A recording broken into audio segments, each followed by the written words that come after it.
7 choses pour résister contre les diables et les faire fuir loin de toi, loin de ta vie, loin de ton couple, loin de ton mariage, loin de ta famille. Tu te poses parfois des questions. Pourquoi c'est toujours la même situation des années? Pourquoi ce sont toujours les mêmes combats? Ces combats ne finissent jamais. Mais la Bible dit, résistez au diable et il fuira loin de vous. L'important, ce n'est pas de dire je résiste au diable, parce que beaucoup de chrétiens sont dans les dires. Non, voilà, je résiste au diable. Alors que résister au diable, ce n'est pas de dire que je résiste au diable. Il y a un ensemble de choses à faire pour résister au diable. Aujourd'hui, je serai un peu lent.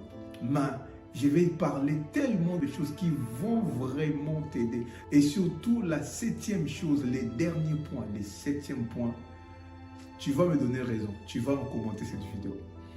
C'est un point que beaucoup de chrétiens ignorent, alors que c'est très crucial dans les combats spirituels. Aujourd'hui, nous allons parler du combat spirituel. On va parler des armes spirituelles. Tu vas comprendre énormément de choses pour ta vie chrétienne et pour les combats spirituels.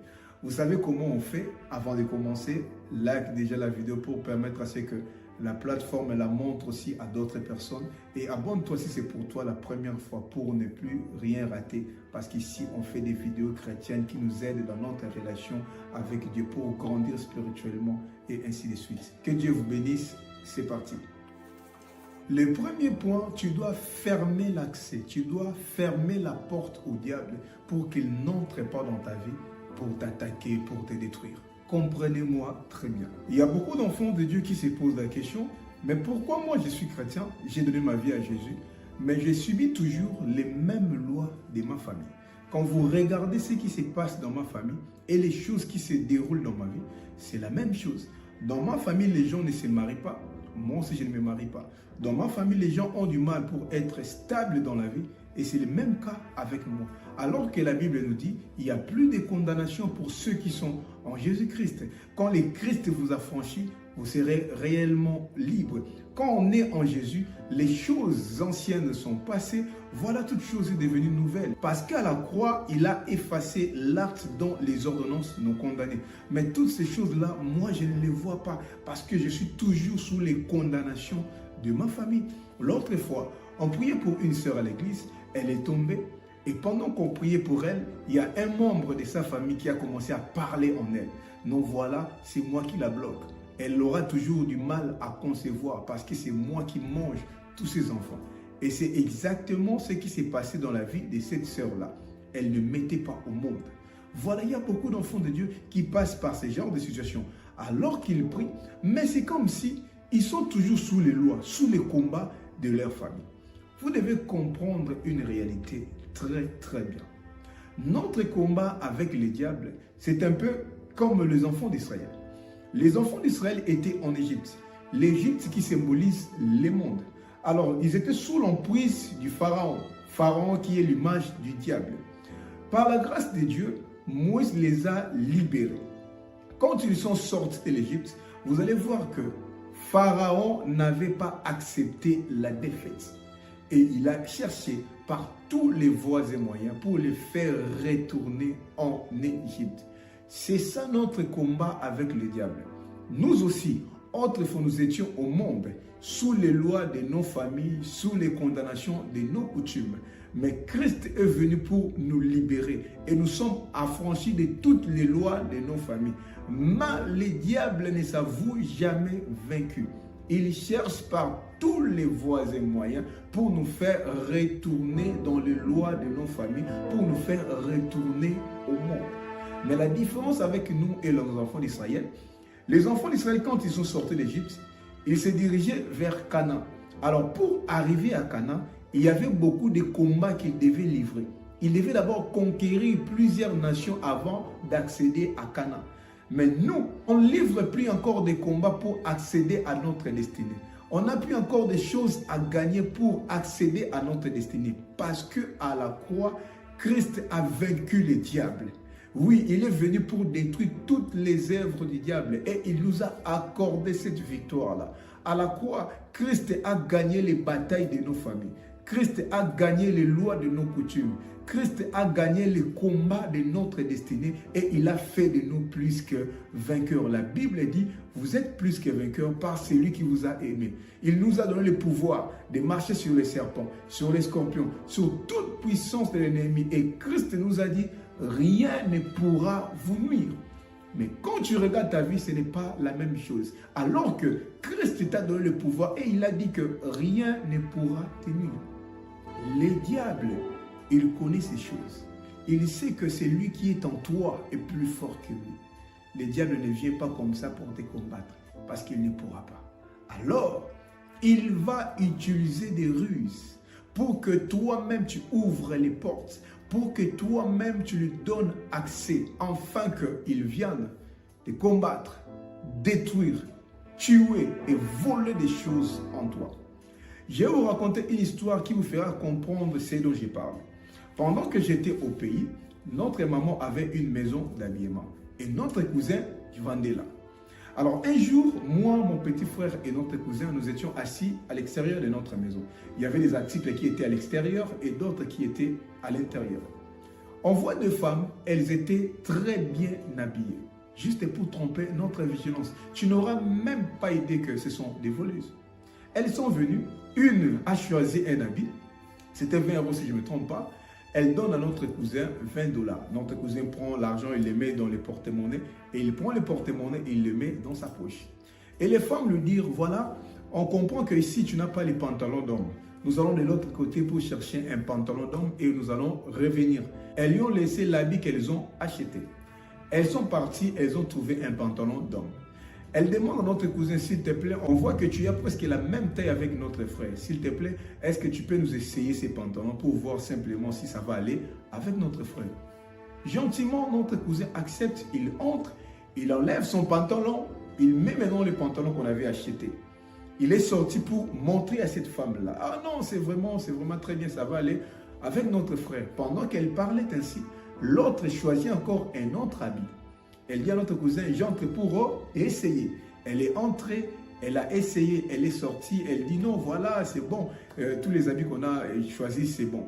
Alors, elle donne tous les habits à notre cousin, tient les habits. Nous partons à la banque pour récupérer l'argent pour venir te donner. Elles sont parties. 1 heure, 2 heures, 3 heures, 4 heures. Elles ne revenaient toujours pas. Après quelques temps, un client est venu pour acheter. Et notre cousin cherchait les porte-monnaies pour mettre de l'argent. Il a cherché les porte-monnaies, il ne les trouvait pas.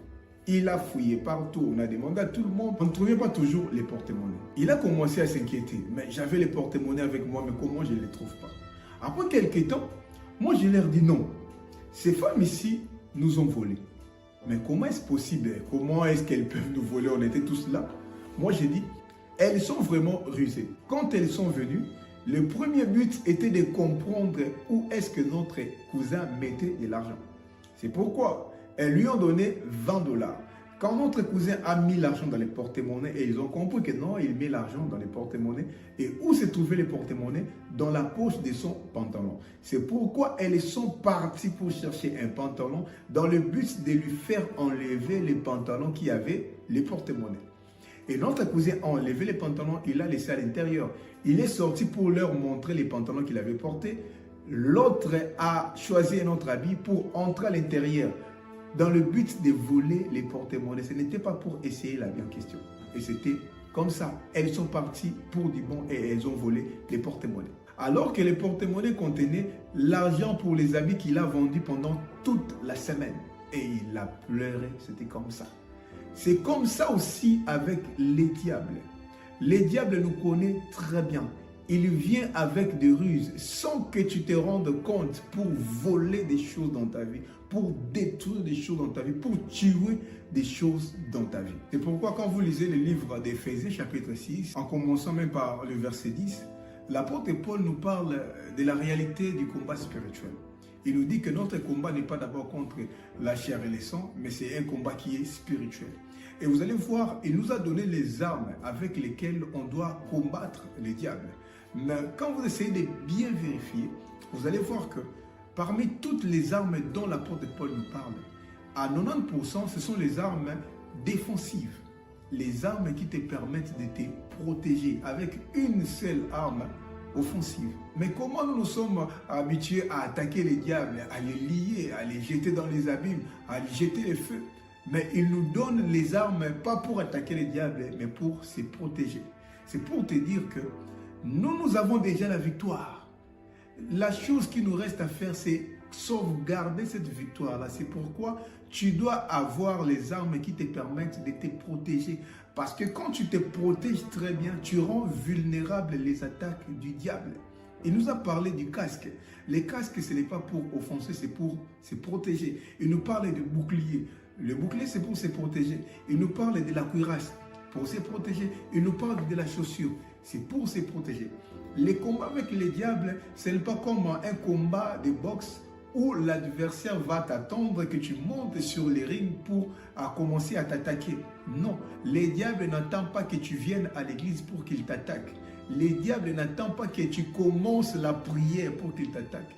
Mais ils t'attaquent même quand tu marches, même quand tu dors, même quand tu es au travail dans ton bureau, il peut t'attaquer.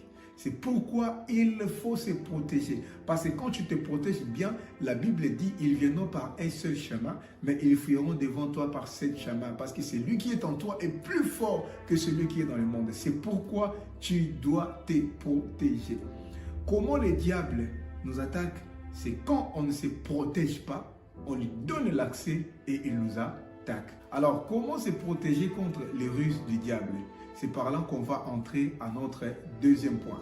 Le deuxième point, tu donnes l'accès au diable pour t'attaquer quand tu ne marches pas dans la vérité. La Bible dit dans le livre d'Éphésiens chapitre 6, les 14e verset, la Bible dit « Tenez donc ferme, ayez à vos reins la vérité pour ceinture. » La Bible nous recommande d'avoir la vérité comme ceinture. Quand la Bible dit « ayez à vos reins », les reins c'est quelque chose qui est intérieur. La Bible dit Dieu sonde les cœurs et les reins. Donc Dieu nous demande d'avoir intérieurement la vérité comme ceinture. Je vais en parler par des volets. Les premiers volets, tu dois avoir la vérité dans ta bouche. Il y a beaucoup d'enfants de Dieu qui aiment le mensonge, qui mentent comme ils respirent. Toi, tu pries, tu as beaucoup de combats, mais tu aimes aussi les mensonges. Tu es là, tu trompes ton homme. Tu es là, tu trompes ta femme. Tu es capable de donner même un faux témoignage contre quelqu'un, contre ton ami, contre ton frère. Alors que tu pries, tu es là, tu as gardé beaucoup de mensonges en toi. Alors tu ne sais pas que c'est les diables que tu gardes dans ton cœur. Quand tu gardes beaucoup de mensonges, tu bâtis beaucoup de relations dans les mensonges. Tu vends avec mensonges. Dans tout ce que tu fais, tu le fais avec mensonge. Rassure-toi, c'est déjà une grande porte que toi-même tu ouvres pour que les diables puissent te combattre. Comme tu es là, si tu as des mensonges que tu as gardés, non, il faut les enlever dans ton cœur. Il faut dire la vérité. Quand tu marches dans la vérité, tu fermes la porte au diable pour qu'il ne puisse pas entrer. Quand tu marches dans la vérité, tu ne lui donnes pas accès. Jésus dit, les princes de ce monde viennent vers moi, mais il n'y a rien de lui en moi. Quand toi tu gardes les mensonges dans ton cœur, tu gardes les œuvres du diable dans ton cœur, c'est par là qu'il va t'attaquer. Parce que le père du mensonge, c'est le diable. Garder les mensonges, c'est garder les diables dans sa vie. Laisse que cette parole puisse te délivrer au nom de Jésus. Et le deuxième volet, ta vie doit être dans la vérité. La vérité, c'est la parole de Dieu. La vérité, c'est Jésus. Je vous ai parlé de cette sœur qui priait, qui venait à l'église, mais pendant qu'on priait pour elle, il y a un esprit qui parlait en elle. Et elle était combattue, elle avait du mal pour concevoir alors qu'elle priait. Après avoir prié pour elle, quand on lui demande, mais pourquoi toutes ces choses t'arrivent? Qu'est-ce que tu fais dans ta vie? Où est ton homme? Oui, il est là. Est-ce que vous êtes mariés ou non? C'est juste une union libre et voilà. Vous n'êtes pas dans la parole de Dieu. Vous n'êtes pas dans la vérité. Dieu te protège aussi longtemps que tu es dans sa parole. Aussi longtemps que tu es dans sa volonté. Le diable reste aux aguets. Il attend que toi tu commettes une erreur pour t'attaquer. Le diable ne va pas se dire « Oh pitié, il a fait une erreur ». Le combat avec le diable, c'est comme un match de football. L'équipe adverse ne va pas dire, voilà, ils ont commis une erreur, on ne va pas les marquer. Non, ils sont là pour marquer. Donc, une fois que vous faites l'erreur, ils vous marquent. La Bible dit, votre adversaire, le diable, rôde comme un lion rugissant, cherchant qui il dévorera. Et tu comprends maintenant pourquoi le diable utilise beaucoup le sexe pour détruire la vie de beaucoup de gens. Parce qu'il sait, une fois que tu es dans l'impudicité, c'est fini. Tu ouvres grandement les portes pour que lui-même te détruise. Parce que tu n'es pas dans la volonté de Dieu. La volonté de Dieu est que tu sois marié. Alors que tu n'es pas encore marié, tu es hors la volonté de Dieu, tu ouvres grandement la porte pour qu'il vienne détruire, ruiner ta destinée. C'est pourquoi en tant qu'enfant de Dieu, prier c'est bien. Prier pour ton problème. Combattre les diables, c'est bien. Mais veille à ce que pendant que tu combattes les lois de ta famille, que tu sois dans la vérité. Parce que quand tu n'es pas dans la vérité, ça sera déjà perdu d'avance. Et le troisième point, pour ne pas ouvrir la porte au diable, tu dois marcher dans la justice de Dieu. La Bible dit, revêtez la cuirasse de la justice. J'aime aussi un verset qui dit, la prière fervente du juste a une grande efficacité. Donc, avant de faire une prière qui soit très efficace, tu dois vérifier si tu marches dans la justice. Marcher dans la justice, c'est porter l'arme aussi qui te permet de te protéger contre les ruses du diable. C'est pourquoi tu dois être juste. Tu dois être intègre dans tout ce que tu fais. Ne fais du mal à personne. Il ne faut pas s'emparer des biens de d'autrui. Il y a une femme qui pleure quelque part, que toi tu traumatises son foyer. Elle n'est pas en paix à cause de toi. Tu n'es pas juste. C'est une porte que tu ouvres toi-même. Il y a un homme, il y a un foyer qui est détruit à cause de toi. Tu sors avec la femme d'autrui. Tu détruis son couple, tu détruis son foyer. Tu n'es pas juste.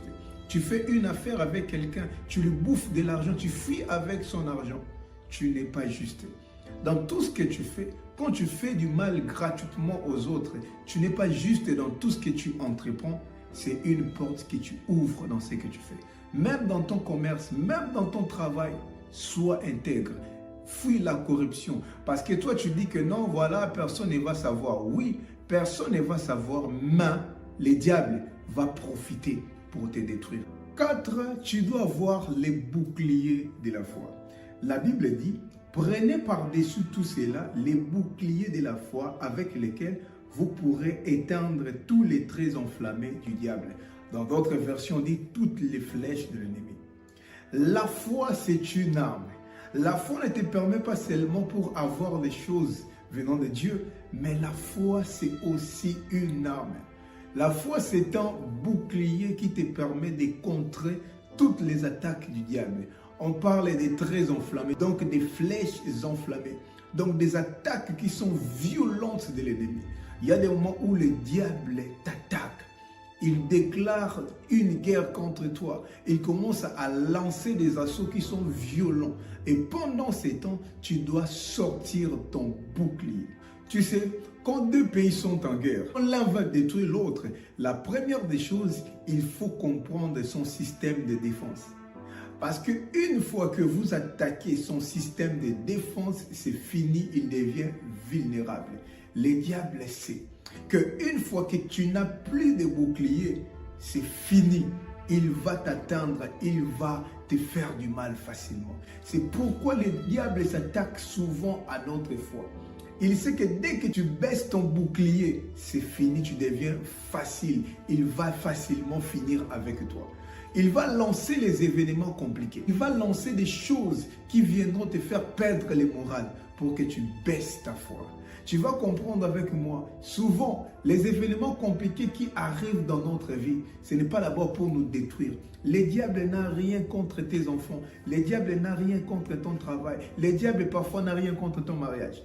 Mais il les complique dans le but que toi tu perdes ta foi. Parce que dès que tu perds ta foi, il va finir avec toi facilement.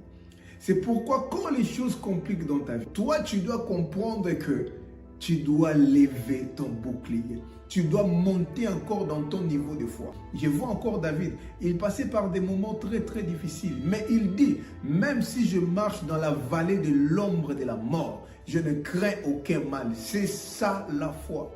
Quand les choses compliquent dans ta vie, il ne faut pas commencer à t'inquiéter. Mais tu dois élever ton niveau de foi. Les diables n'aiment pas ça. Non, les diables n'aiment pas ça. Ils t'attaquent, mais tu as toujours les boucliers. Ils t'attaquent, tu as toujours les boucliers. C'est ça, résister au diable. Oh bien-aimé, ne baisse pas ta foi. Peu importe les moments par lesquels tu passes, ne baisse jamais ta foi parce que c'est une arme qui fait fuir les diables. 5. Tu dois avoir l'épée de l'esprit qui est la parole de Dieu. La seule arme qui nous permet d'offenser l'ennemi, c'est la parole de Dieu. Il y a des moments où le diable t'attaque tellement et les combats deviennent approximatifs. Tu dois utiliser l'arme qui te permet de faire fuir le diable, de l'attaquer, de l'offenser. C'est la parole de Dieu. C'est pourquoi tu dois aimer la méditation. Tu dois aimer la lecture de la parole de Dieu. Le diable n'a pas peur de ta grosse voix, mais il a peur de la parole de Dieu qui est en toi. Tu dois prier sur base des Écritures. La Bible nous dit toute langue qui s'élèvera en justice contre toi, tu la condamneras. Je condamne toute parole qui a été prononcée contre ma vie au nom puissant de Jésus. Tu as dit dans Luc 10, 19, je vous ai donné le pouvoir de marcher sur les serpents, sur les scorpions, sur toute puissance de l'ennemi. C'est pourquoi je marche contre toute loi de ma famille qui veut me nuire au nom. C'est comme ça que tu dois prier. La raison pour laquelle tu dois bien maîtriser la parole de Dieu. Les jours où il y a eu combat entre Jésus et le diable, oui, c'était un combat. Qu'est-ce qui a fait fuir le diable? Comment Jésus a résisté au diable? C'est parce qu'il a maîtrisé la parole de Dieu. Les diables parfois rôdent toujours autour de toi. Parfois tu as du mal à les faire fuir parce que tu ne maîtrises pas la parole de Dieu. La parole de Dieu, c'est la constitution. Toi, tu es comme un avocat. Comment tu peux plaider la cause de quelqu'un sans pour autant maîtriser la constitution? Tu ne vas pas gagner les procès. Tu ne gagnes pas tes combats parce que tu ne connais pas la Bible qui est notre constitution. Tu ne connais pas les pouvoirs que Christ t'a donnés dans la parole de Dieu. C'est pourquoi fais un effort de maîtriser la parole de Dieu. 6. Tu dois avoir les casques du salut. C'est-à-dire que tu dois être conscient de ce que Jésus a fait à la croix pour toi. À la croix, Jésus a crié, tout est accompli, parce qu'il a tout accompli. À la croix, il a fait de toi plus qu'un vainqueur. À la croix, il t'a donné le pouvoir sur les lois de ta famille. Il t'a donné le pouvoir sur les diables. Rien ne peut encore te nuire. Quand tu perds cette idée dans ta tête, c'est par là que tu vas vivre avec peur. Mais pour vaincre les diables, pour résister au diable, tu dois être conscient que Christ a fait de toi plus qu'un vainqueur. Tes tantes, tes oncles ne peuvent rien te faire parce que toi, tu es un enfant de Dieu. Celui qui est en toi est plus fort que celui qui est dans ta famille et plus fort que celui qui est dans le monde. Tu dois être conscient de cela. Et 7, pour finir, tu dois avoir la chaussure comme zèle que donne l'évangile de paix. Écoute-moi très bien. On va finir. Écoute-moi très très bien. Un enfant de Dieu doit être un pacificateur. Il doit chercher la paix, chercher à restaurer la paix partout où il est. Parce que là où il n'y a pas la paix, c'est là où règnent les diables. Dans une famille où il n'y a pas de paix, c'est là où règne la sorcellerie. Dans un couple où il n'y a pas la paix, le diable va jouer avec vous, il va blaguer avec vous. Avant que le diable puisse vous détruire, il va d'abord enlever la paix en vous. Une fois il n'y a plus la paix, c'est par là qu'il va détruire. À chaque fois, quand vous priez, toi et ton mari, toi avec tes frères, quand le diable constate que vous êtes près du but, la première des choses, il va attaquer vos chaussures. Parce que quand il attaque vos chaussures, vous allez vous attaquer entre vous. Et quand vous vous attaquez entre vous, lui, il restera libre. Toi, tu commences à être contre ton mari. Ton mari est contre toi. Vous ne vous parlez plus. Mais le diable reste libre. Vous lui laissez les champs libres maintenant pour opérer.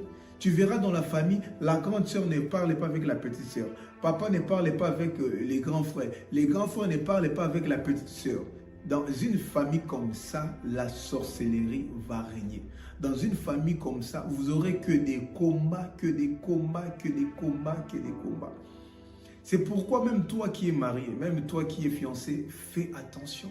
Quand tu commences à constater qu'on avait la paix, mais d'un coup, il n'y a plus la paix, fais attention, c'est que le diable veut attaquer.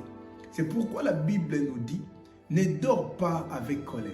Un enfant de Dieu ne doit pas dormir sous la colère. Parce que la Bible dit, c'est donner l'accès au diable. Tu veux dormir, tu parles avec l'autre directement, il est énervé directement, tu t'emportes et tu veux dormir comme ça. C'est une porte que tu veux ouvrir. Et généralement, c'est quand Dieu est sur le point de vous donner quelque chose. Généralement, c'est quand Dieu veut vous bénir, il veut vous faire sortir de cette situation que ces genres de moments arrivent. Directement, la colère s'installe, l'un ne veut pas parler à l'autre et directement, vous perdez tout. C'est pourquoi il faut faire attention. Tu es maman, tu es une femme. Cherche toujours la paix. Sois celui qui instaure la paix dans ton couple, parmi tes frères, parmi tes parents. Quand tu constates que tout commence à s'éclater, toi, en tant qu'enfant de Dieu, quelqu'un qui est spirituel, tu dois comprendre que ça, c'est le diable qui veut s'installer.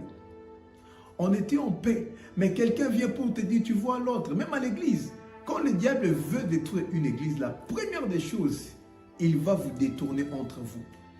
Vous priez, vous tous, contre le diable. Attention.